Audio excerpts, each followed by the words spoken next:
నేడు వికారాబాద్కు రాహుల్ గాంధీ శిక్షణ తీసుకుంటున్న డీసీసీ అధ్యక్షులకు దిశానిర్దేశం. ఏపీ తెలంగాణ ముఖ్య నేతలతోనూ సమావేశం. యూత్ కాంగ్రెస్ నేత నరసింహ యాదవ్ కుటుంబానికి పరామర్శ. లొంగిపోయిన మాజీ మావోయిస్టులతో భేటీ అయ్యే ఛాన్స్.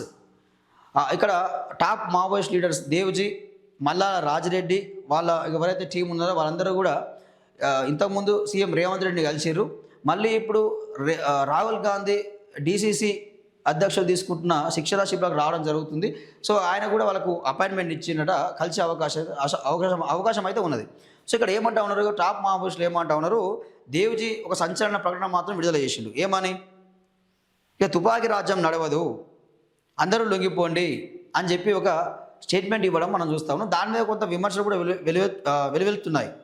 ఏ విధంగానంటే ఎందుకు మీరు ఇలాంటి స్టేట్మెంట్ ఇచ్చారు, ఇవ్వాల్సిన అవసరం ఏందని చెప్పి కొన్ని ప్రజా సంఘాలు మాట్లాడుతూ ఉన్నాయి. కాకపోతే వాస్తవానికి ఏంటంటే ఈరోజు ఆ పరిస్థితి లేదు. ప్రజాస్వామ్యబద్ధంగా ప్రజలకి రావాలి, ప్రజా హక్కుల కోసం పోరాటం చేయాల్సిన అవసరం అయితే ఉన్నది. సో ఇక్కడ వాళ్ళు ఏమంటా ఉన్నారు, మేము రాజకీయాల్లోకి వస్తాం, బరాబరి మేము రాజకీయాల్లోకి వస్తాం, ప్రజల కోసం కొట్లాడతాం, ప్రజలతోనే పోరాడతాం అని చెప్పి వాళ్ళు ఆల్రెడీ ఒక ప్రకటన విడుదల చేసిరు. సో మరి ఏ పార్టీకి వెళ్తారు మీరు, ఏ పార్టీకి వెళ్తారు? మీరు పోరాటం చేసింది కాంగ్రెస్ పార్టీ విధానాలకు వ్యతిరేకంగా, బీజేపీ పార్టీ విధానాలకు వ్యతిరేకంగా మీరు పోరాటం చేసిరు. పేద ప్రజల కోసం, హక్కుల కోసం మీరు పోరాటం చేసిరు. సో మరి ఈరోజు మరి ఏ పార్టీకి పోతారు? కొత్తగా ఏమైనా పార్టీ పెడతారా? లేదంటే అదే కమ్యూనిస్ట్ పార్టీలైనా సిపిఐ పార్టీకి పోతారా? సిపిఐఎం పార్టీకి పోతారా? మరి ఏ పార్టీలో చేరుతారు? చాలా ఇది ఒక క్వశ్చన్ మిగిలిపోయింది ఇక్కడ. మీరు ఎక్కడికి వెళ్తారని చెప్పి, అంటే మళ్ళీ అదే బూర్జువా పార్టీలకు మీరు కొమ్ము కాస్తారా అని చెప్పేసి చాలా చర్చ అయితే జరుగుతూ ఉన్నది.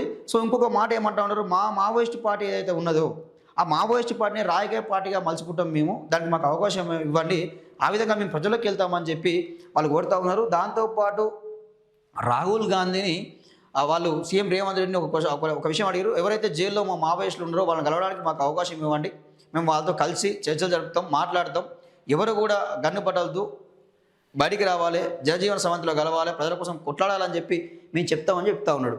దీంతోపాటు వాళ్ళు ₹1 కోటి విరాళం ఇవ్వాలా మాకు లొంగిపోయిన మావోయిస్టులకు, దాంతోపాటు 5 ఎకరాల భూమి మాకు ఇవ్వాలని చెప్పి వాళ్ళు సీఎం రేవంత్ రెడ్డి ముందు డిమాండ్ పెట్టారు. సో రేవంత్ రెడ్డి ఏం చెప్పినట, కోటి విరాళం విషయం అయితే ఆలోచిస్తాం, కానీ డబ్బులు అంటే ఇస్తాం, లేకపోతే ఇందిరామ్మ ఇల్లు ఇస్తాం, అంతే తప్ప భూమి మాత్రం ఇవ్వము, పంచడానికి భూమి లేదని చెప్పి చెప్తా ఉన్నాడట. సో అది వార్త.